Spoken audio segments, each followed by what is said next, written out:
बिल्लाहि मिनश्शैतानिर्रजीम बिस्मिल्लाहिर्रहमानिर्रहीम अस्सलातु अला आलिहा वस्सलामु अला आलिहि अम्मा बाद फ़क़द क़ाला अमीरुल मुअमिनीन अली इब्न अबी तालिब अलैहिस्सलाम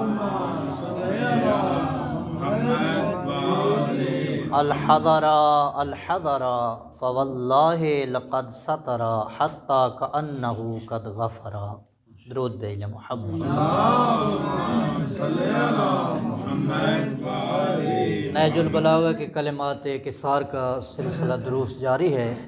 अल्हम्दुलिल्लाह 29वां कलमा आपके सामने तिलावत किया जा रहा है, जिसमें अमीरुल मोमिनीन अलैहिस्सलातु वस्सलाम ने इरशाद फरमाया, डरो डरो इसलिए कि अल्लाह की कसम, उस अल्लाह ने इस हद तक तुम्हारी पर्दा पोशी फरमाई है कि गोया तुम्हें बख्श दिया है। अल-हज़र अल-हज़र ये बाबे तहज़ीर में से है, जिसका माना होता है डरना। सामने अगर कोई खौफनाक चीज़ आ रही हो, ख़तरनाक, तो उसको कहा जाता है अरबी में अल-हज़र अल-हज़र के अपने आप को उससे बचाओ। इमाम फरमा रहे हैं अल-हज़रा अल-हज़रा, डरो डरो, ये इशारा है कि ऐ इंसान, ऐ बनी आदम, धोखे में न रहना।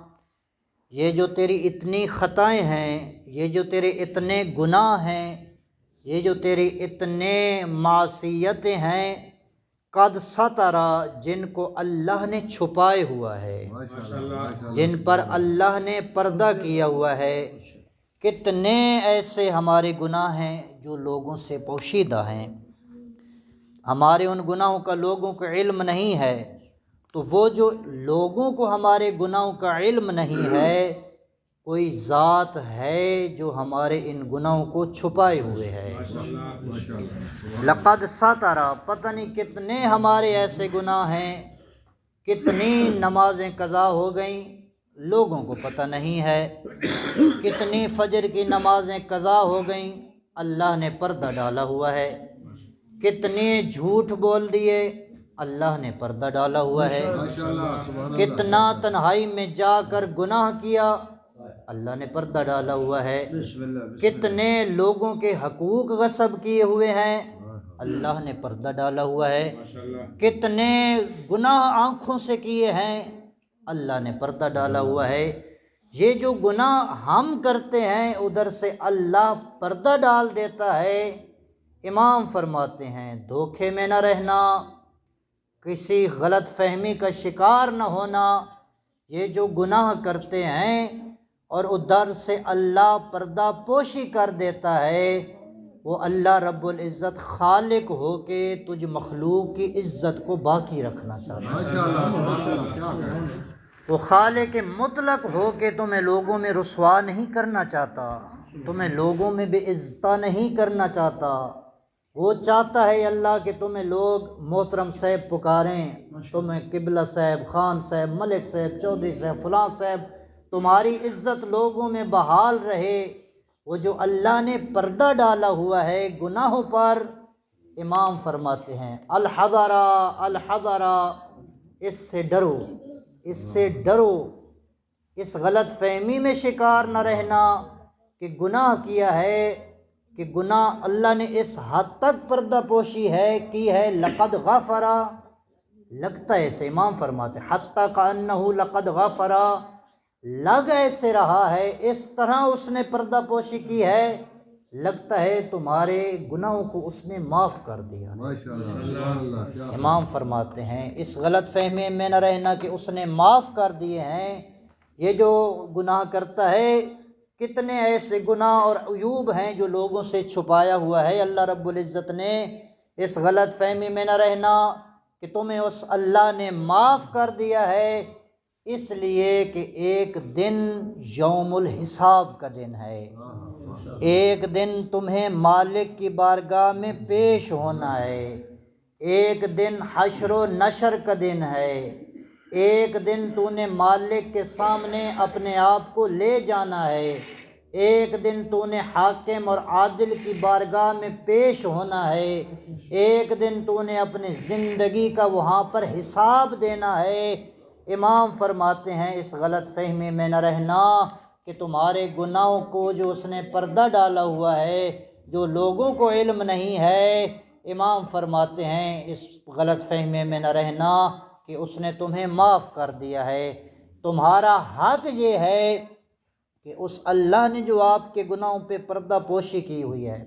एक और मिसाल के ज़रिए आपके सामने मतलब को पेश करना चाहता हूँ। साबका उम्मतें जो गुनाह करती थीं फ़ौरन अज़ाब नाजिल हो जाता था। कोई किसी ने किसी किस्म का गुनाह किया, कोई बंदर की शक्ल में बन गया, कोई रीछ की शक्ल में मसख हो गया, कोई किसी जानवर की शक्ल में मसख हो गया।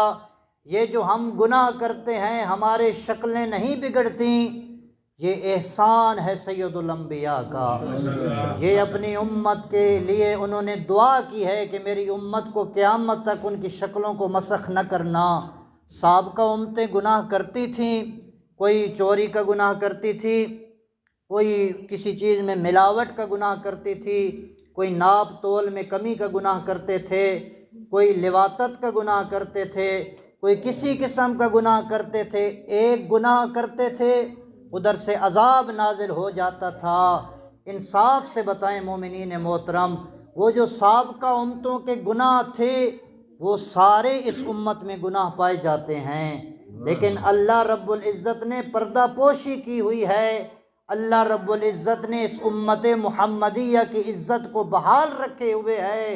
अल्लाह हमारे गुनाहों पर जो पर्दा डाल रहा है ये उसका एहसान है। इमाम फरमाते हैं तुम्हारा हक ये है कि जब तुझसे गुनाह हो जाए, अगर तू गुनाह कर बैठे, अपने गुनाह का तदारुक कर तौबा के ज़रिए, अपने गुनाह का तदारुक कर इस्तिग़फ़ार के ज़रिए। अल्लाह ने तौबा को करार दिया है तेरे गुनाहों के लिए तदारुक को निंदा।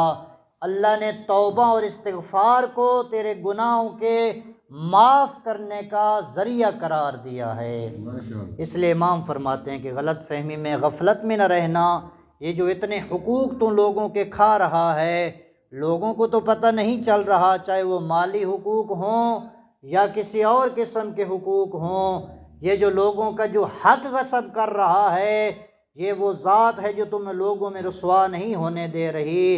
अब भी तुम्हारी इज़्ज़त को लोगों में महफूज रखा हुआ है, लेकिन इससे धोखा न खाना, मासियत पर मासियत न करना, बल्कि तौबा के ज़रिए अपनी इन ख़ताओं, अपनी इन लग़ज़शों को, अपनी इन मासियतों को, इमाम फरमाते हैं तौबा के ज़रिए अल्लाह से इन तमाम चीज़ों के लिए इस्तिग़फ़ार कर ताकि तुम्हारे गुनाहों को माफ़ फरमा दे। और इस तरह तौबा कर, इस तरह बेईमाना तौबा और इस्तिग़फ़ार कर। ये नहीं कि इधर से तौबा की फिर दूसरे दिन वही गुनाह, फिर तौबा की फिर गुनाह। इमाम फरमाते इस तरह तौबा नहीं, तौबा करनी है तो फिर पक्के इरादे से तौबा कर, मुसम्मम इरादे से तौबा कर। इस तरह तौबा कर के बारे इलाहा जो मैंने गुनाह कर दिया, गफलत में गुनाह कर दिया, गफलत की वजह से मेरी नमाज कज़ा हो गई, गफलत की वजह से मैंने झूठ बोल दिया, गफलत की वजह से मैंने गीबत कर दी, गफलत की वजह से मैंने किसी का हक गसब कर दिया, गफलत की वजह से किसी मोमिन मुसलमान का दिल दुखा दिया, गफलत की वजह से किसी मोमिन की बेहतरामी कर दी। बारे इलाहा तू मुझे माफ़ फरमा दे, तेरे अलावा कौन माफ़ करने वाला है। इस तरह माफ़ी मांग के दोबारा उस गुनाह के करीब न जा। इमाम फरमाते हैं जब तू माफ़ी मांगेगा तो अल्लाह माफ़ करने वाली ज़ात है, वो तुम्हारे गुनाहों पर पर्दा डालने वाली ज़ात है। अल-हज़र अल-हज़र, डर डर इससे कि अल्लाह ने वल्लाहि, इमाम कसम उठा के कह रहे हैं, अली इब्न अबी तालिब कसम उठा के कह रहे हैं, फ़वल्लाहि लक़द सतरा, उसने इस तरह तुम्हारी पर्दा पोशी की हुई है, हत्ता कअन्नहु क़द गफ़रा, लग ऐसे रहा है कि तुम्हारे गुनाहों को उसने माफ़ कर दिया है। दुआए खुदावंद मनान से हमें इमाम अलैहिस्सलाम के कलाम को समझने की और उस पर अमल करने की तौफ़ीक़ इनायत फ़रमाए। वमा अलैना इल्लल बलागुल मुबीन।